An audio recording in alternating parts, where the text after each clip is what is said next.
The lobby smelled like bleach and arrogance. The security guard leaned against his counter, smirking as the janitor mopped the marble floor beneath his boots. He didn't move, didn't even try. He just watched the old man circle him again and again, as if cleaning dirt that would never come off. "Careful there," the guard said, a smirk curling his lips. "Wouldn't want you to slip on your own mess." The janitor didn't answer. His hands were rough, his back slightly bent, but his eyes carried a quiet kind of knowing, the kind that doesn't argue, because it already understands. Every morning, before dawn broke, the janitor arrived first. He'd check the lights, polish the floors, empty the trash, and make sure the building gleamed before anyone else woke up. And every morning, the security guard waited with something new to say. "Missed the spot again, old man. But they don't pay you enough to clean up after real workers. Hey, grab me a coffee while you're at it." He thought it was harmless fun. He thought the uniform gave him power. The janitor said nothing. He'd simply smile faintly, adjust his gloves, and return to work slow, steady, silent. But silence sometimes is a storm before revelation. One Friday morning, the guard strutted through the lobby, sunglasses on though the sky was still gray. He saw the janitor near the elevators, scrubbing a stain on the tile, one that probably wasn't even there. "Man, you really take this seriously, huh?" the guard said, stepping close. "Must be nice. No responsibilities, no pressure, just mop and go home." The janitor didn't look up. He just wrung the mop, water dripping slow and rhythmic. The guard laughed. "You ever wonder what it's like to actually own a place like this? To have people working for you instead of the other way around?" There was a pause, a long one. Then, for the first time, the janitor's voice broke the silence. Soft, calm, firm. "Ownership isn't about power," he said. "It's about responsibility." The guard scoffed. "Spare me the motivational speech. Old man, you've probably been cleaning floors your whole life." The janitor straightened. The mop clattered gently against a bucket, and for a fleeting second, just a second, his expression changed. Not anger, not pride, just quiet disappointment. That afternoon, a convoy of black cars pulled into the parking lot. Men in suits stepped out, followed by a woman with a clipboard.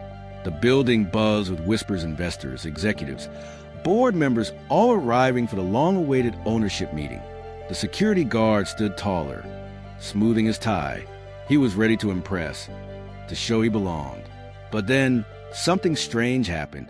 The janitor walked into the main doors not in his uniform, not with his mop, but in a dark, tailored suit. The same calm eyes, the same quiet steps. The lobby fell silent. The woman with the clipboard turned to him instantly. "Good afternoon, sir. The board is waiting upstairs." The guard blinked. He laughed nervously, then stopped. "Wait, sir," he stammered. The woman looked puzzled. "Of course. This is the new majority owner." The guard's hand froze midair. His smirk dissolved into something hollow. The janitor looked at him not with vengeance, but with calm recognition.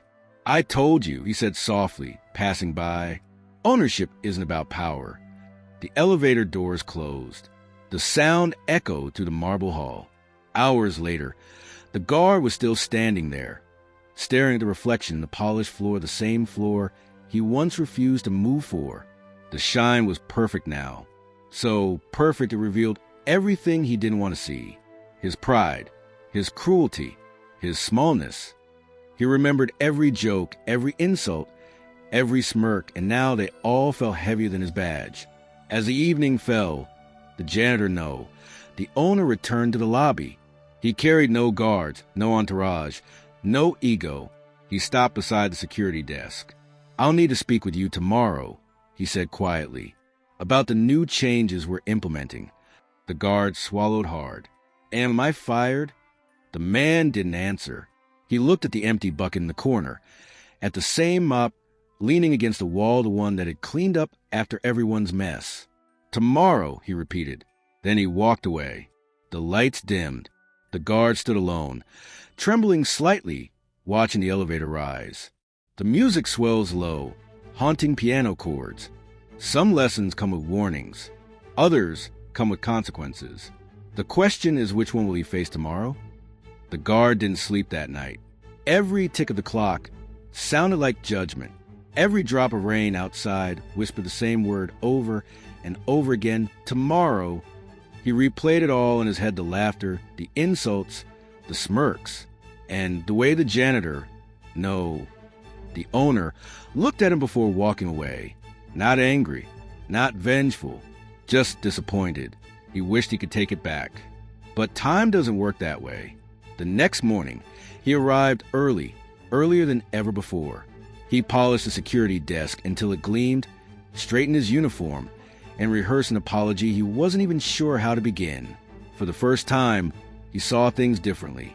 The janitors sweeping the floors, the cleaners carrying supplies, the receptionists smiling, politely, even when tired they were all invisible yesterday. But today, he noticed every one of them. It was humbling how blindness fades only after the damage is done. Then the elevator doors opened. The owner stepped out. Same calm eyes, same steady presence, but something about him felt heavier now, as if he carried not just authority, but understanding. The guard stood straight. "Good morning, sir," he said quietly. No smirk, no arrogance, just sincerity. The owner studied him for a moment, then said, "Follow me." They walked through the building the same, halls the guard had once patrolled carelessly. But now, every corner felt like a mirror showing who he had been. When they reached the conference floor, the owner stopped. "There's a new policy I'm testing," he said. "Temporary reassignment. Today, you'll assist maintenance." The guard blinked. "Maintenance?" "Yes," the owner replied calmly. "You'll work under the head janitor. Consider it perspective training." The guard's throat tightened, but he didn't argue. He nodded. "Yes, sir." And for the next 8 hours, he mopped floors. He struggled. The mop felt heavier than it looked. His back ached, his hands blistered, and the stares from others, quiet, judgmental, curious, cut deeper than he expected. At lunch, one of the cleaners offered him a bottle of water. He took it, grateful but ashamed. "I used to mock people like you," he whispered. The cleaner smiled softly. "Then make sure no one ever does again." That one line hit harder than any punishment could. Later, as the day ended, the owner approached him once more. The floor gleamed beneath their feet spotless. "You did well," the owner said. The guard looked down. "I don't deserve that, sir." "Maybe not," the owner replied. "But change doesn't begin with what we deserve. It begins with what we choose next." The guard nodded, eyes lowered. "Thank you for letting me prove it." As they walked back to the lobby, the owner handed him an envelope. Inside was a letter, not a termination notice, but a transfer offer. Supervisor building ethics and staff conduct training. The guard looked up, stunned. "Why me?" he asked. The owner smiled faintly. "Because people listen to those who've fallen," and stood back up. "You know both sides now. Use it." The guard swallowed hard. He wanted to speak, but words failed. Sometimes the deepest apology isn't spoken, it's lived. That evening, the guard walked through the same lobby where it all began. The janitors were cleaning. Just like always, he stopped, looked one of them in the eye, and said sincerely, "Need an extra hand?" For the first time, they smiled back. But as he turned toward the entrance, something caught his eye. A woman in a dark coat, standing near the door, arguing with another employee. Her tone was sharp, dismissive, familiar. The guard frowned, recognizing something in her words' arrogance he once carried. The owner, watching from the balcony above, noticed too. Their eyes met briefly. Another lesson was about to begin. The music swells, piano fades into slow strings. Justice doesn't end when someone changes. It begins again with someone else who still needs to. Change begins the moment pride is replaced by empathy. True justice is a revenge. It's transformation.